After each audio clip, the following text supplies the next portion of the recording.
আসজামান ফুয়াদ, যে আমাকে একজন বলতেছে যে আমি প্রশ্ন একটু লম্বা করে করতেছি সেজন্য ক্ষমা প্রার্থী, কিন্তু আপনারা আসলে আওয়ামী লীগের কি চান? মানে ব্যাপারটাকে একটা আওয়ামী লীগের একটা হুটু টুটসি এরকম একটা হয়ে থাক যে ওরা মানে দে আর অলওয়েজ আদার এরকম একটা হয়ে থাকুক, এটা চাইতেছেন নাকি আসলে কোনটা আপনাদের চাওয়া? এবং যেটা আপনার সেটা কথার প্রসঙ্গে কথা আসা। আর একটা কথা হচ্ছে, বরিশাল প্রেস ক্লাবে এক সংবাদ সম্মেলনে গতকাল আপনি বলেছিলেন যে সাবেক রাষ্ট্রপতি আব্দুল হামিদের বিদেশ যাওয়া আসার বিষয়টি নিয়ে মানে তার বিদেশ যাওয়া আসা যাওয়ার কোনো বিধিনিষেধ নেই আপনি বলছেন, তাহলে কেন তাকে বিদেশ যেতে বাধা দেওয়া হবে? এই প্রসঙ্গেও আপনি যদি একটু বলতেন। মিস্টার ফুয়াদ।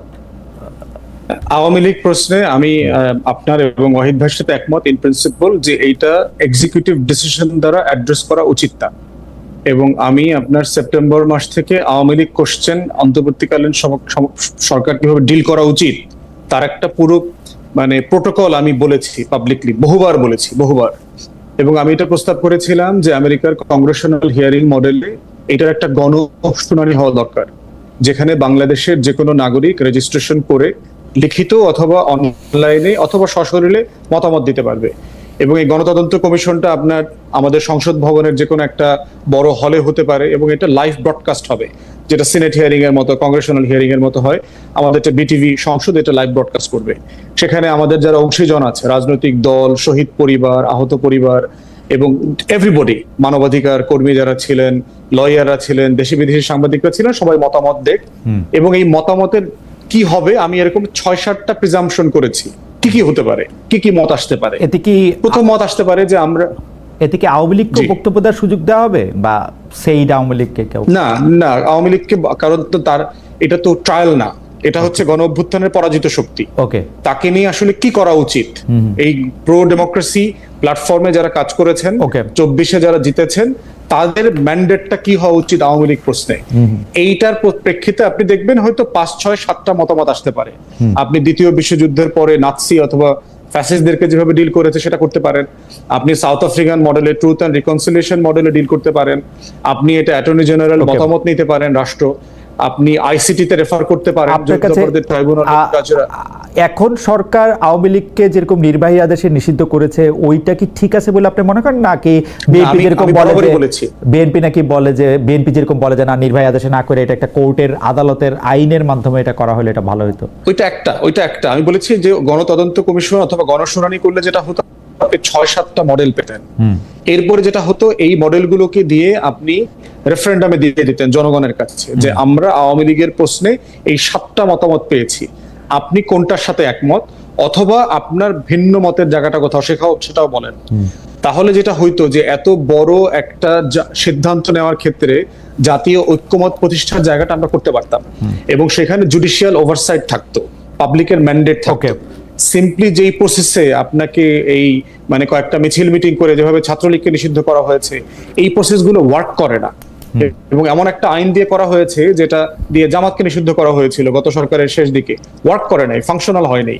কারণ গণ অভ্যুত্থানের একটা বড় ঘটনা। সরকার তাহলে এই পথে কেন হাঁটলো? আমার কাছে মনে হয়েছে একটা জিনিস আপনি এক জায়গায় দুষ্টামি করে বলেছেন যে আমি তো রাজনীতি করি নাই ভাই, আমি তো সাদামাঠা ভাবে যা বুঝি তাই করি, জনগণ আমাদেরকে 5 বছর দেখতে চায়। একজন উপদেষ্টা বলছে না, আমি বাজারে গেছিলাম, সবাই বলছে স্যার 5 বছর থাকেন। এখন এই ধরনের নাইভিটি আছে এই সরকারের উপদেষ্টাদের মধ্যে, এস্টাবলিশমেন্টের মধ্যে, এবং তারা খুব ক্রিটিক্যালি দেখে না একটা রাজনৈতিক দল সিচুয়েশন গুলোকে এত ক্রিটিক্যালি দেখে। এইটা তাদের একটা ল্যাকিংস। দ্বিতীয়ত যেটা মনে হয়েছে সেটা হচ্ছে তার সময়ের এবং কাজের প্রায়োরিটির একটা জায়গা আছে। তারা বোধ করছে যে এত বড় কাজগুলোকে নিলে আমরা যে কাজগুলো করে ইলেকশন এক্সিটের দিকে যেতে চাই সেটা আসলে আমরা শেষ করতে পারবো না। এই দুইটা জায়গাতে মনে হয়েছে যে আমাদের মানে ওনারা আটকে গেছেন। তৃতীয়ত হচ্ছে ওয়াহিদ ভাই একটা জিনিস রেফার করছিলেন যে চিটাগং পোর্টের একটা টার্মিনাল একটা কোম্পানিকে দেয়া অথবা হিউম্যানিটেরিয়ান করিডোরের কনভারসেশন করবার এখতিয়ার ম্যান্ডেট আছে কিনা। আমার আছে, আমি এটা মনে করি আছে। প্রথম কথা হচ্ছে সংবিধানের 106 দ্বারা এই সরকার গঠিত হয়নি, এই সরকার গঠিত হয়েছে গণ অভ্যুত্থানের ম্যান্ডেট দ্বারা। প্রোটোকল আপনি এটাকে লিগালাইজ কিভাবে করবেন যে বিয়েতে কিন্তু রেজিস্ট্রেশন করা শর্ত না। এইটা তো বেরিসা ফুয়াদ, আমার এবার আপনার কথা শুনতে পাইতেছেন কিনা একটু অনুরোধ করতে ইচ্ছা করতেছে। কারণ হচ্ছে যে আপনি শপথটা নিলেন 106 এর ম্যান্ডেট দিয়া, আর যখন আপনার যেইটা সুবিধা, আপনার পকেটে 2টা বইই থাকে, আপনার যখন বিপ্লবী সরকার হইতে গণঅভ্যুত্থানের সরকার হইতে ইচ্ছা করে তখন আপনি ওই বই বাইর করেন, যখন আপনি বলেন যে আপনি সাংবিধানিক সরকার তখন আপনি এই বই আমারে দেখান।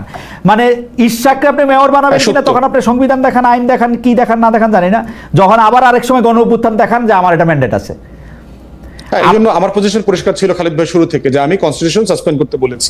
আপনি বলছেন আপনি সরকারের বিশ্লেষণ করে দেখেন, আপনি বলছেন, আপনার আমি শুনছি আপনি সরকারের বিশ্লেষণ করে আপনার সাথে একমত, আপনার সাথে আমি একমত। এখনো পর্যন্ত বাংলাদেশের মহামান্য রাষ্ট্রপতি হচ্ছে জনাব শাহাবুদ্দিন, ওনার কাছেই শপথ নিয়ে এটা দুঃখজনক, এটা দুঃখজনক আমার নাই, শুরু থেকে কিন্তু বলেছি যে এটা কনসিস্টেন্ট একটা অ্যাপ্রোচ নেওয়া দরকার ছিল, যে অ্যাপ্রোচ নিয়ে আমি কন্টিনিউয়াসলি কনসেনসাস বিল্ড করব অংশীজনের সাথে, এবং আমি সিদ্ধান্ত করেন নেব। নাই, কারণ আপনি আপনার সবচেয়ে সুন্দর পথটাতে হাঁটছেন, আপনি আপনি ধর্মেও আছেন, জিরাফেও আছেন, আপনি 5টা স্ট্যান্ডার্ড নিয়ে রয়েছেন। ফুয়াদ ভাই, আমি যদি এই সরকারের দেখি, সত্যি সত্যি আমি সরকারের আমার কাছে মনে হয় যে ভাই এখন আপনার কি পার্ট এটা আপনি আগে বলেন। আপনি এখন নওয়াব সিরাজউদ্দৌলা নাকি রবার্ট ক্লাইভ? আপনি তো এক এক সময় এক এক নাটকে এক একটা চরিত্র অভিনয় করতেছেন। না, এখন আসলে আমি তার রোলটা দেখি পাইলট আকারে। আচ্ছা, এখন সে ঝড়ের ভিতরে কিভাবে বিমান চালাবে, বিমানে যদি একটা চাকা কক্সবাজারে খুলে পড়ে যায় তাহলে কিভাবে ল্যান্ড করবে, বিমান যদি ঘূর্ণিঝড়ের কবলে পড়ে তাহলে কি হবে, বিমানটা যদি এয়ার ইন্ডিয়া হয়, বিমানটা যদি বাংলাদেশ বিমান অথবা ব্রিটিশ এয়ারওয়েজ হয়, বিমানটা যদি লাভজনক প্রতিষ্ঠান হয় অথবা আপনার লোকসানি প্রতিষ্ঠান হয়, এইরকম একটা অ্যাডহক বেসিসে এই বিমানটাকে চালাইতে হইতেছে। বাংলাদেশটা একটা অ্যাডহক বেসিসেই চলে, এটা সংবিধান দ্বারা কখনো চলে নাই। এটা নেতা নেত্রী, পরিবার, দল, এদের মর্জি খুশিতেই দেশটা চলছে। এই হাঁটতে খেলতে মর্জিতে দেশ চলছে, এই রিয়ালিটি এখানে আছে। তাই সিদ্ধান্ত নেওয়ার ম্যান্ডেটের প্রশ্ন যখন আসে, আমি বলছি যে গণ অভ্যুত্থানের ম্যান্ডেটও এই সরকারের আছে, 106 এর ম্যান্ডেটও এখানে আছে। 106 এর ডিসিশন পরিষ্কার বলে দেওয়া আছে, নির্বাহী কার্যক্রম আমার কাছে রাষ্ট্র পরিচালনার ক্ষেত্রে বলে দেওয়া আছে। আমার কাছে মনে হয় যে 106 এর ম্যান্ডেট এনাফ, আমার যতটুকু পার্ট, এটার জন্য গণ অভ্যুত্থান না টানলেও চলে। 106 এর ম্যান্ডেটেই সরকার যা যা কিছু করতে চায় সেটা মনে করতে পারে, সেটা অ্যাডহক বেসিসে করুক আর হুইমের ভিত্তিতে করুক। আমরা আজকের অনুষ্ঠানটা একটু আপনাদের অনুমতি নিয়ে একটু 10-12 মিনিট একটু বাড়াইতে চাই, সেই জন্য আমি বেশি ফুয়াদ আমি আবার আপনার কাছে আসবো। আপনি হামিদ সাহেব সম্পর্কে আপনার বক্তব্য একটু ক্লিয়ার করে দেন। আচ্ছা, হামিদ সাহেবের ব্যাপারে একটা হচ্ছে যে আমি তাকে একটা অবৈধ সংসদের অবৈধ প্রেসিডেন্ট মনে করি, পলিটিক্যাল স্টেটমেন্ট, কিন্তু এর মানে এইটা না যে নাগরিক আকারে সে দেশের বাইরে যেতে পারবেন অথবা ঢুকতে পারবেন, যে কোনো ফর্মে যাওয়া আসার ব্যাপারে তার যদি কোনো নিষেধাজ্ঞা না থাকে তাকে তো আপনি এটা মানা করতে পারেন না। সে যদি ফৌজদারি অপরাধ করে থাকে তাকে আপনি জিজ্ঞাসাবাদ করবেন, তাকে পুলিশ কাস্টাডিতে নেবেন, তাকে বিচারের মুখোমুখি করবেন, কিন্তু যে সে বাংলাদেশের নাগরিক, তার দেশের বাইরে যাওয়া ফিরে আসার এখতিয়ারে তো আপনি হাত দিতে পারেন না।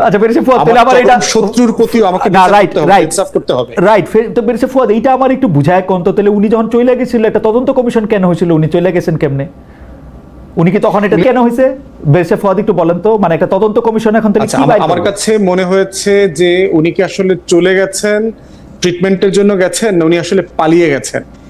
এই ধোঁয়াশার মধ্য থেকে ওই কাজগুলো ওইখানে হয়েছে। না, আমি এটা আপনি কারেক্টলি পয়েন্ট আউট করেছেন। না, আমার কথা হইলো যে আমি জানি না উনি চলে গেছে, আমি জানি না আমি চলে গেছে না পালায় গেছে না ওইখানে থাইকা যাবো, আমি আর কিচ্ছু জানি না, কিন্তু উনি চইলা যাইতে পারলো কেমনে, এয়ারপোর্ট ক্রস করলো কেমনে? গল্পটা আসছে এরকম যে ডক্টর মোহাম্মদ ইউনূসের চোখে ধুলা দিয়ে সরকারের ভিতরে একটি সরকার, সম্ভবত সেনাবাহিনী, তাকে পার করে দিয়েছে, এবং এর জন্য একটি তদন্ত কমিশন হয়েছে, 3 জনের চাকরি চলে গেছে, 4 জনের বিরুদ্ধে অ্যাকশন নেওয়া হয়েছে। কেন ওই সময় পয়লা দেখে না যে তার আসলে বিদেশ গমনে বাধা নাই? এই যে হাইপ, এখানে হাইপ আছে না, এখানে কোনো হাইপ নাই ভাই। আপনি সরাসরি বলেন একটা অযোগ্য, অসমর্থ এবং একটা খুবই মানে কি বলবো, একটা হুইম দিয়ে পরিচালিত একটা সরকার, পপুলিস্ট সিদ্ধান্ত ছাড়া কিচ্ছু নিতে পারে না, এবং ধমক দিলে ভয় পায় না। বিএনপি যদি চাইতো ডিসেম্বর মাসে ইলেকশন করাইতে পারতো, আরেকটা ধমক দিলে ডিসেম্বরেই করতো।